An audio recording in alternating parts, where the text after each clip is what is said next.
Hi everyone, এই ব্লগটা হচ্ছে গত রবিবারে। সেদিন একটু তাড়াতাড়ি উঠেছিলাম কারণ বাবা মা দিদা এক জায়গায় যাবে। তো এখানে উঠে ছেলের কাঁথা কাপড় গুছিয়ে আমি ব্রেকফাস্ট করতে চলে এসেছিলাম।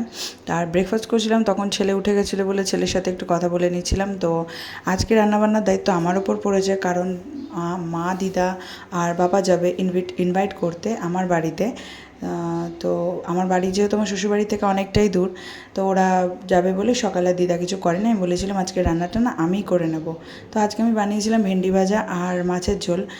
তো ভেন্ডি ভাজাটা আমার এখানে প্রায় কমপ্লিট হয়ে গেছে, আর ওইদিকে ওরা রেডি হয়ে গেছে যাবে বলে। আসল কথা, ওরা আমাকে ছেড়ে বাড়িতে রেখে না কখনো মানে একা রেখে যায় না, কেউ না কেউ কখনো না কখনো থাকে, হয় দিদা নয় মা, কেউ না কেউ থাকে। তো আজকে যখন সবাই যাচ্ছে ভীষণ মনটা খারাপ হচ্ছিল, আর তার মধ্যে আমার বাড়ি যাচ্ছে, তো বাড়ি আমারও যেতে ইচ্ছে করছিল। যাই হোক, তো দিদাই ফার্স্ট টাইম আমাদের বাড়ি যাচ্ছে। আর এই যে আমার বাবা, মানে আমার শ্বশুরমশাই, যিনি আমার সব থেকে মানে খুব ভালো বন্ধু এই বাড়িতে, আমি যার সাথে খুব মন খুলে কথা বলি আর খুব ভালোবাসি, যাই হোক উনিও আমাকে ভীষণ ভালোবাসেন। তো যাই হোক, ওরা আমাকে টাটা বলে দিকে চলে গেল।